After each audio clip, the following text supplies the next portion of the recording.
All right, Michelle, I'm excited for this topic because there are plenty of human beings that get up to the starting line of deciding, hey, I'm interested in learning what franchising is, but very few that know how to take that next step. I think back to when I accidentally fell into franchising. My understanding was that it was McDonald's, but that didn't really mean anything. I just knew that McDonald's was a franchise. And if you really asked me to explain how franchising worked at that point, I wouldn't have been able to. So if someone has landed on this video, the objective is to first obviously explain what franchising is, and then we'll get into Pigtails and explain how you're going to get to the FDD. So thanks for helping us do this today. Sure. So, thanks for having me. Yeah, of course.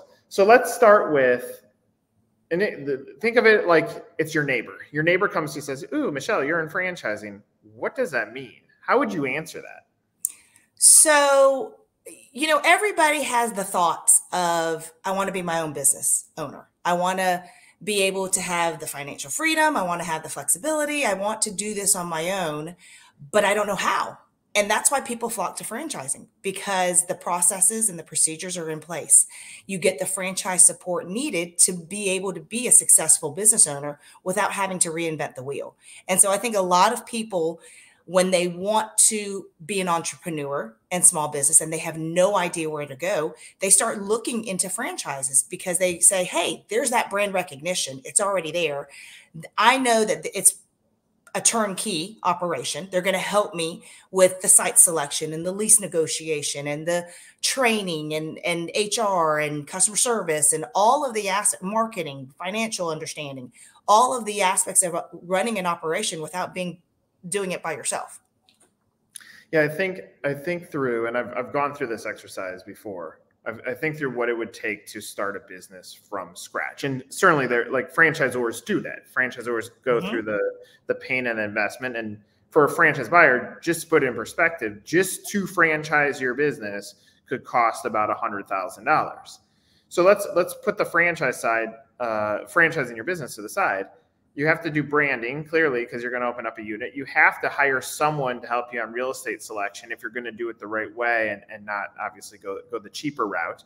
You have to get someone to help you on fixtures, on how am I going to organize this, which means you're probably going to need an architect to figure this out. You're going to need the electrician to help you figure out how am I actually going to power these things. But before that, you have to actually engineer how is it actually going to work. And I could keep going and going, supply chain, employee management. And so that is certainly a route that a lot of human beings choose to go down. They go down the path of becoming a small business owner. But in franchising, and what your opening statement explained, was you're skipping the line a little bit. You're saying, rather than me put all this cash out to invest in the building of a business, let me go ahead and skip ahead. And in exchange for this, I'm going to pay you a fee and I'm going to pay you an ongoing royalty. And so I want you to explain what those two are. But from my standpoint, even if we broke out a complete investment plan for a small business that wants to act like a bigger brand, it's going to take years before the royalty even catches up to what you would have had to spend in the beginning stages. So for a franchisee or a candidate coming to the line, they pay these two types of fees primarily. Can you explain what those are? That's right. So exactly what you said. To start this on your own, who knows how much it's going to cost, because there's going to be a lot of mistakes made along the way. So by joining Pigtails and Crewcuts or any franchise, there is a initial franchise fee for either a single unit or multiple units, whatever they want to decide to do. But that is it's kind of getting into the business with that franchise company. That is being allowed to use the ongoing royalty and advertising fund fee. And for Pigtails and Crewcuts, that's a total of 7%. And that's based on their monthly gross sales. So the 5% is the franchise support that they will receive. And that is from the day that you open, we have created marketing plans. We have created, paid search, SEO, analytics, all of that. We have KPIs to help you be successful. So that is what they're paying, is for that support. And then the 2% national advertising fund fee is used for the system as a whole. They're going to do a lot of local store marketing on their own, but that is stuff that we use for our marketing retainer. It is used for SEO. It is used for the website, all of that as a whole. And we have an advisory board that are 4 franchise members that are elected by their peers, and they help us get feedback from our franchise owners on how to allocate the National Advertising Fund. So we take the recommendations from our franchise, but those are the fees, breaking it down. Well, and I think if a candidate gets tripped up by the fees, I think it's important to listen to what you just said, because in essence, you've accessed this very capable and experienced team that's behind you, which is the support structure that you're getting. Plus, and I didn't even say this if we were breaking down the cost to become a small business owner, you have the website and marketing fund, like all those things go into it. You've been doing this for a long time. When have you run into a candidate that is like, oh, those fees seem really, really high? And how do you explain to them it really isn't? And it's almost performance-based fees because it's built on gross sales. No, I mean, certainly there will be a candidate that says, hey, what am I getting into? Why am I paying these fees? And then I tell them, think about it. Do it yourself. Do it. If you're doing it on your own, think about what you have, everything that's entailed to do it. So when you look at it as a franchising, like, you know what, not only am I getting the support from the franchise company, I also have a brand that has a lot of peer-to-peer relationships that we can feed off of each other. And so certainly the fees, when you start adding up the things that you need to do to run a successful business, they recognize, okay. And we're kind of on the average. There are franchises that have higher royalties and ad fund, but 5%, 2% is very reasonable. And when you start to explain everything that's entailed for it, then they're like, oh, okay, I get it. That's fine. I understand now. Recently, and I want to address that and add this comment, but recently I've been listening to franchisors talk about the franchisees that don't perform to the standards that they expect. My feedback there is there's a misalignment in expectations, and it's fascinating. I was with a brand recently, and we took all of their underperforming franchisees, classified by them, and that could be a franchisee who's frustrated or a franchisee that's underperforming, and it was fascinating. All of them came through broker relations, and so it's raised this, I think, immediacy to an urgency to say, hey, if you're using an outsourced resource to get you to the finish line and you haven't had the in-depth conversation with a Michelle, you have to reset the expectations, because you most likely were working with someone that doesn't work within the 4 walls of a business. And so I think through, like, how do you get a franchisee to understand the expectations? It's partly that it will be work.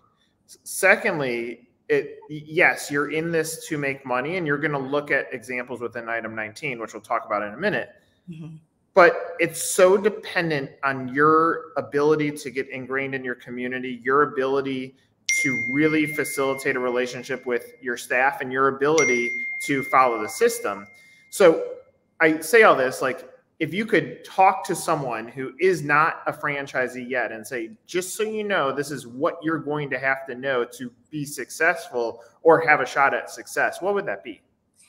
My conversations with folks I'm always transparent. And I'm like, look, it's about an education process when you're talking to me. You have to understand what you're getting into, because it's not all rainbows and butterflies when you get into, owning your own business. Sometimes owning your own business is harder than your 9-to-5 job, and you have to recognize that.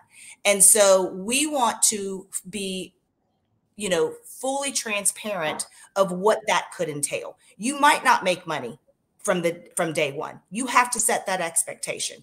And you could, but likelihood is you probably won't. You have to work on your vacations. You have to, if you can set aside time, and put in that sweat equity in the very beginning, that 3 to 6 months, to understand your operations, understand your business, create the culture that you want with your employees, really work hard, because I don't believe a business is an absentee business. You cannot have an absentee business at all. You have to have some engagement in your business. Now, it can be semi-absentee, but what's that definition as well?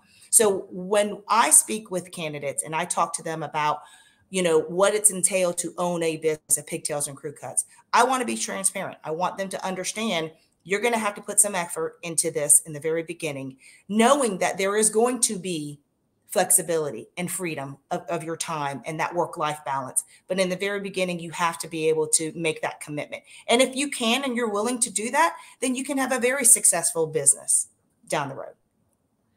Yeah, I love what you just said. I think there's a breakdown or a multi-layer approach to what lifestyle means. Mm-hmm. And so there are plenty of franchise brands that push the lifestyle side of owning your own business. And so you go down the rank. It doesn't mean you get to skip the line and not work. Like, this is not like buying stocks. You are still going into business, and there's risk associated with going to business, and you can mitigate that risk by the amount of energy and modeling that you put against it. Secondly, my number one piece of advice for franchisees is change the way that you value the dollar. If you value the dollar for today and not for tomorrow, you're going to really struggle, because you're going to allow cheap decisions to drive your decisions versus saying, how do I build long-term wealth out of owning a franchise? And then the other layer is, there is a benefit that it's almost like an unwritten benefit. When you are working for yourself, you are your hardest critic, but you're also your biggest supporter, and you get to make your decisions on how you're going to live out your days versus a 9-to-5 job. And so if you break down what the currency of lifestyle is, it's all there. But I do think there are a lot of people that get into franchising and probably turn a deaf ear to it, to say, I'm getting into this. I don't want to work that hard. I'm doing this to make money. And it's like, this is not winning lotteries. This is like, put the work together. But if you build scale, you can have success. And obviously you've had some of those scaling franchisees at Pigtails and Crewcuts. So, okay. So candidate has come in, they've listened to this, they've started understanding their educational side of franchising. They've made a decision to fill out a form on your website. Just talk through the process of what happens, and almost like behind the scenes, like, Nick has now filled out this form. What's happening on your side with me as a candidate? Sure. We recognize that it's an interview process. One, it's education, but it's also an interview process. They are interviewing us as well as we are interviewing them. And we want to ensure that we align and we match with our core values, with just understanding. And so part of the education process is discussing first, let's talk about the market. Is the market a viable market? Does it meet our trade area, demographics, everything? Because, we want to target the affluent areas so that someone's willing to pay $7 for a cup of coffee, they're going to pay $24 for a kid's haircut. So we want to make sure that the market's available. It doesn't cannibalize any of our existing owners. And so once we identify the market is a viable market, then it's about speaking with that candidate on, are they financially able to do this business? I don't want to get someone so excited and then have that conversation of, you need to come back in a couple months when you find financing or find a family member to help you. But if we can get past that, and then, they are financially capable, then we'll go through the process of, helping them understand the business, getting them through the process, sending the FDD, doing the franchisee validation, really just talking through and making sure that their goals and objectives match and align with our goals for that market and that area. Okay, so you mentioned the FDD, the franchise disclosure document. This thing, for someone that is not educated on franchising, can be super intimidating because it's a giant document.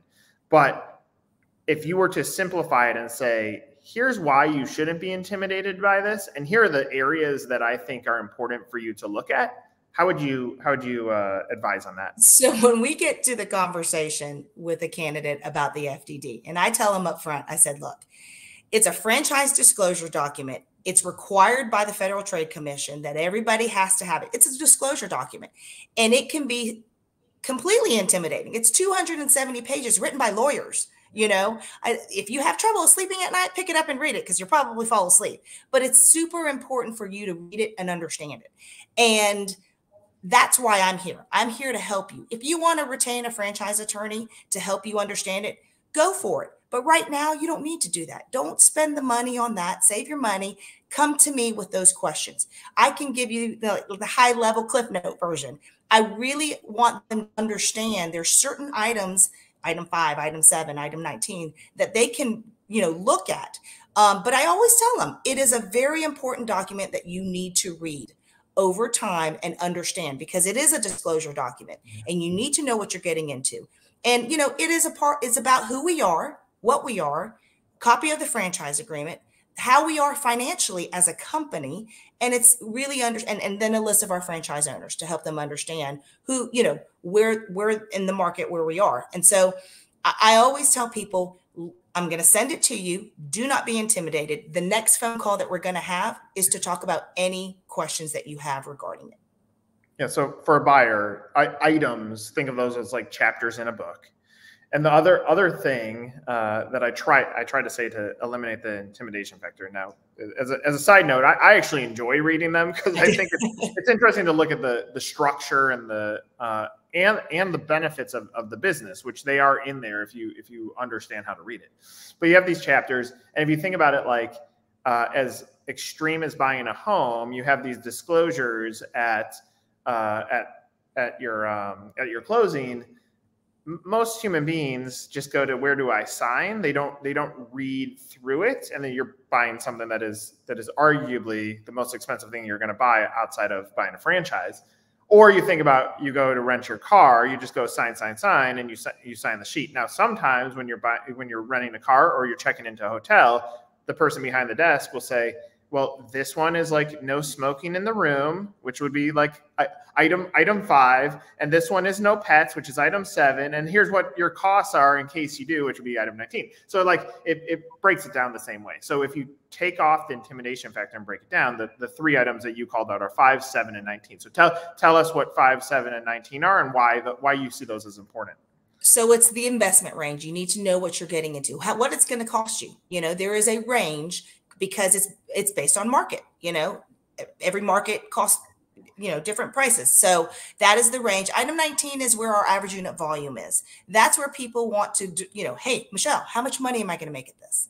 And by franchise law, the Federal Trade Commission doesn't allow franchisors to disclose earnings claims. So that is why we have an item 19 in our FDD, because it gives you the average unit volume. You'll see the top sales, you'll see the median, you'll see the average and the low. So we really want them, again, it's about disclosure and transparency. We want them to understand this is what you can do. This is what the low average, and then this is the high average. This is the top, performers in our system. So helping them understand, because then it goes back to kind of self-reflecting. Can I do this? Do I want to be below average? Do I want to be just average, or do I want to be above average? And it's really about, okay, this is what I can accomplish.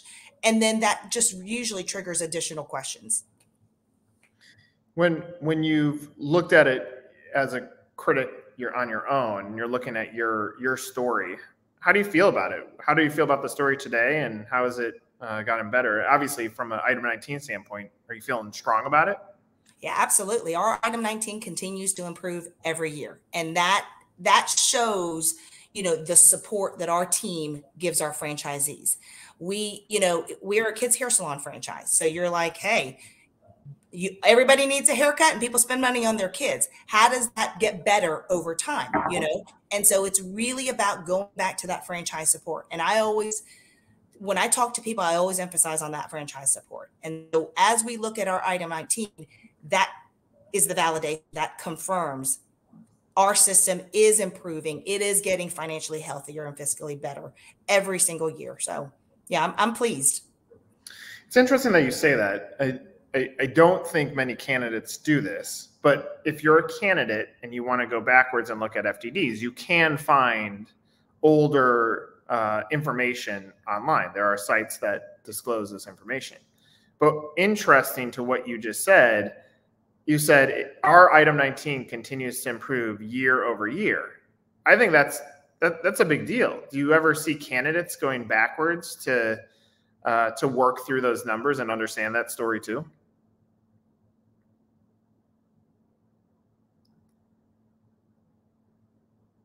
we lost Michelle, but I will continue on until she returns back. What I'm saying there is for candidates that are looking at opportunities, and obviously she just said our item 19 continues to improve year over year over year over year. I think there's tremendous value in looking at those historical numbers. For a buyer that exists out in the marketplace, there are resources, like I said, online. You can go on an entrepreneur. There's Michelle. I'll let her back in. You can go on Entrepreneur Magazine's website and look at profiles. There's plenty of resources to look at it. But Michelle, the question that I was asking is, have you seen any candidates look at your previous FDDs to see that story? Because you just said our item 19 continues to grow year over year over year. I'm so sorry. I didn't hear your question, Nick. Have you seen any candidates look at your previous FDDs to see that climb? Because you said our item 19 goes up year over year over year. Does anybody go backwards and look at old FDDs to see that story?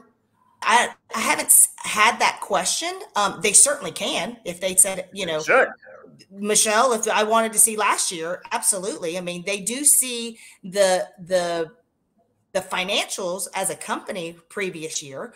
But no, they haven't actually asked me that. And if they ask, I would totally be okay with that. I mean, that's a great question. And that's something that has never been asked.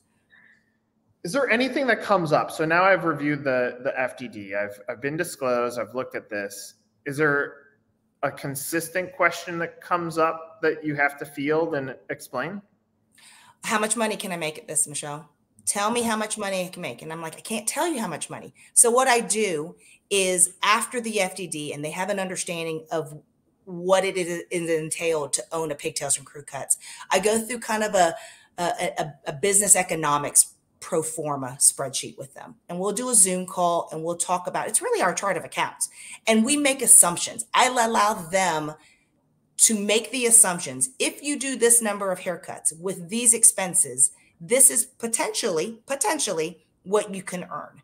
And when they understand that a little bit, and I say, again, these are assumptions. This doesn't mean that you're going to make this amount of money or you're going to lose this amount of money. But I let them, go on a high level and then a low level. And then where would they fall with a break-even level? After that, they have a better understanding of the business. And then they're ready usually to talk to franchise owners. And so that's when the validation calls begin. And so they have better questions to ask the franchisees. Michelle went through this process with me. I have an understanding of what I could potentially do. How are you doing? What are your sales numbers? Tell me about this. And so it really, it's a good opener for that franchisee validation. Yeah, it's interesting. Almost every franchisee says, I'm buying this for passion. And I'm glad that's part of this. But the reality is the financials have to align. This is a very big investment. And so what we've heard is you as a franchisor can't disclose much outside of what's in the item 19. That's the story that you guys can tell. But to a candidate, they can go talk with franchisees and try to gain insight. Now, the two things that I would put on there, one is I would talk to franchisee about what that first year was, and not to hear them say the sales weren't what I expected. The follow-up question is, what would you have done differently to increase your sales? Now you're armed with an insight as a new franchisee that if you're going to make the decision, do I do X that I was advised in the process? And the second question that I would ask is, what do I wish I understood about business or franchising before I get into it? Those two questions can give you great insights from the franchisees that are talking about their business. The asterisk that I would put on all of the answers that you're going to get in your due diligence process is state by state by state by state is different. And so taxes are different, labor is different, traffic patterns are different, level of happiness, rain, sun, like there's so many different elements. And so that's your goal as a candidate, is especially if you're opening in a market that you live in, that you know your market. And so even if a franchisee says, yeah, I wish I would have made more money in the first year, blah, blah, blah. Well, if you pull the right insights, as a business owner, you are in control of that destiny. So you're going to use all of this stuff. It's like looking at a painting. You and I, Michelle, could look at the same painting and you could say that's ugly. And I could say that's beautiful. It's like no matter, it's going to be in the eye of the beholder. And I think it's in the eye of the business owner too, whether you're going to be successful or not. Any comments on that? No, I mean, I agree, but it's also, having the understanding and doing your due diligence to understand the potential. You've got to be able to understand, okay, well, why are you making this amount of money, franchisee A? Well, and this one is making this amount of money. Well, they don't know what, exactly how they're running their operations, whether it's they're inefficient with their labor, or, their rent is significantly higher in, Honolulu, Hawaii than Little Rock, Arkansas. I mean, it just depends. And so you have to understand the outline and understand the business as a whole to then to determine, okay, what is the potential? What do I need to do? And that's part of the validation, is I want them to talk to, it's not always about me saying, hey, I'm going to put you in contact with the top 3 sales performers. That's, they can talk to anybody they want. I typically make the recommendation of talk to someone that is been open for a while, because they have gone through that first year process. Talk to someone that just opened, whether it's less than a year or less than 6 months. And then obviously talk to someone in the same market as you, because the expenses and everything will be very similar.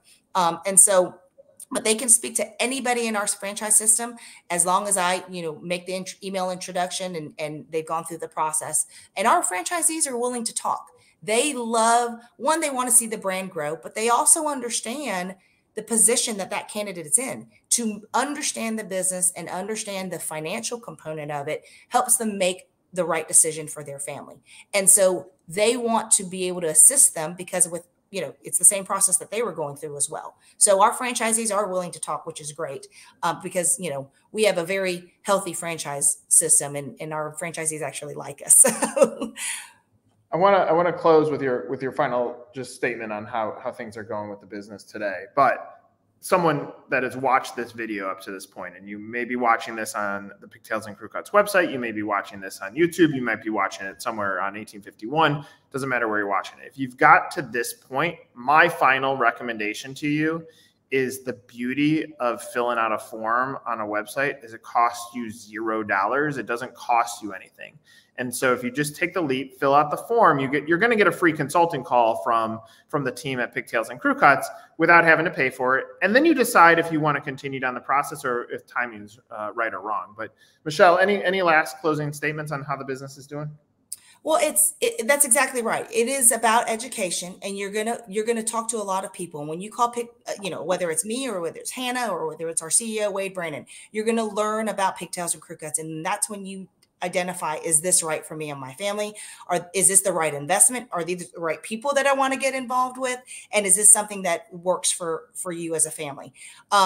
We are super excited about the growth of Pigtails and Crewcuts and where we're going. And a lot of it has to do with the partnership that I have with, 1851 and Mainland. And it's really exciting where we're going. And so if anybody has questions about franchising, don't hesitate to ask. That is the franchisor's job, is to educate you. And you need to understand exactly what you're getting into, because it's a partnership. And you need to know, and you need to like people that you're doing business with. So that's super important. And people will take the call. I remember back to looking for my first job and applying at a million places and getting no responses. This is different. I fill out a form and I'm going to have a conversation with an executive, no matter whether it's lower or higher, who's going to explain to me how this works. So valuable in a process. So important during that process. If you're not getting a phone call back, then imagine if you're a franchise owner and you need that support call. So it is important how this process works. Well, and I'm going to add my last statement now. We talked about what happens as a candidate when a candidate comes in. My advice to candidates out there is you want to treat people the way that you want to be treated. And so when that franchisor, you fill out that form on that website and the franchisor calls you and says, hey, I would love to talk to you about this, don't dodge them or ghost them. If you're doing that behavior now, you're going to do it later. And that's going to be a chink in the armor, like be responsive. Like if you fill out the form, have the conversation. It drives me nuts. So, well, Michelle, this was awesome. Again, the purpose is that to give at least a glimpse into how your guys' world works and how franchising works. And I appreciate you doing this. Thank you so much for having me. It was fun. For Michelle, I'm Nick. good luck on your journey to becoming a franchisee. Thank you.